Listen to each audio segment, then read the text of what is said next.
Na-aksidente kami kung kailan bisperas ng Pasko. Buti na lang walang na saktan masyado. Kasi nagawa ng paraan ng driver. Yan. Wala tayo kakasangsa. Kaya lang, store ko talaga yan. Pero daw pa. Eh, malo kasi motor.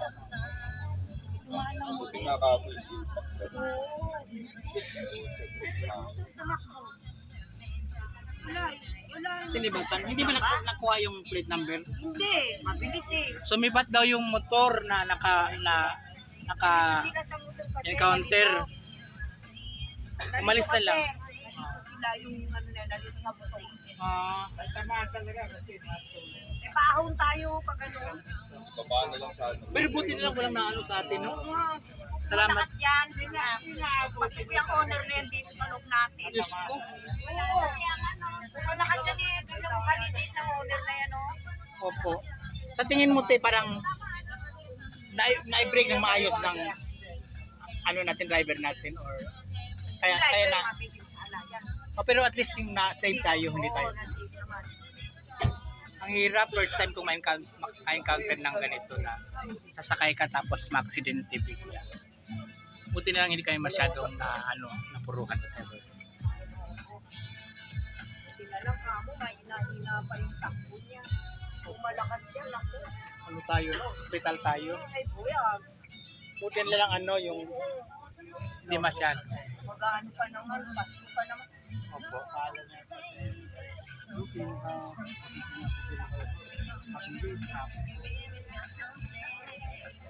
Basta na lang po, pinapunta natin yung isang bus.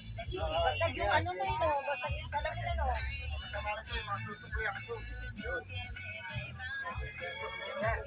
Bigyan mo na lang ako ng tips. Bigyan ko tayo. Marigoy, ano mangyayari? Pinagpapunta lang tayo ng isang bus. Kasi Ilang minuto darating yan? hintay-hintay lang sa Loton po manggagaling eh. Lotan pa. Opo. Hindi ka pintay dito. May sukli pa ako 300. Opo, opo. Ito nga po, inaano ko sa inyo. Wait lang po ha. Yung ticket ang gagamitin. Yung ticket po na yung mga... Yung ticket po na gagamitin ninyo, yan na rin po yan. Itatransfer ko lang po yung pera sa kanila. Opo, babay ka lang. Pinagano na tayo na isang bus kasi nga, wala na akong ganitong bus na bumabiyahe sa totoo lang. Kami na lang. Oo, alam natin, hintay na lang natin yung bus. Hintay lang po, kahit mga 10 minutes. Hintayin daw yung isang bus na maglilipat sa amin. Kasi wala lang ibang bus mapag-transferan dahil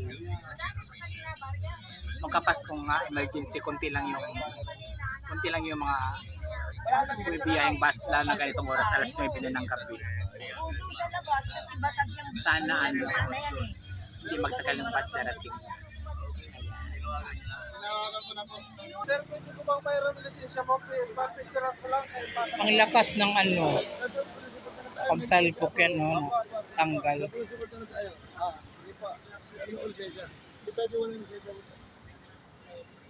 Tapos yun, nabunggo yung isa.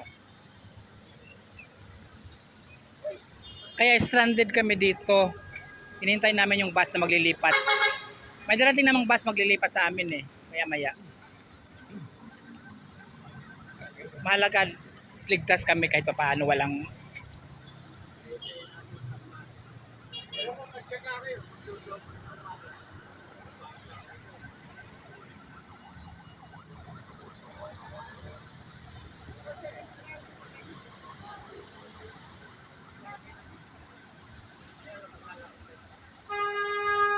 dito nangyari ang aksidente sa malapit sa Heritage Hotel. Heritage Hotel saka ano ba yung EDSA yata to Nasa kami, nasa overpass.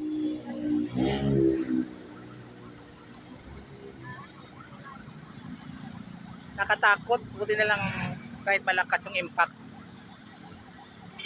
Safe kami.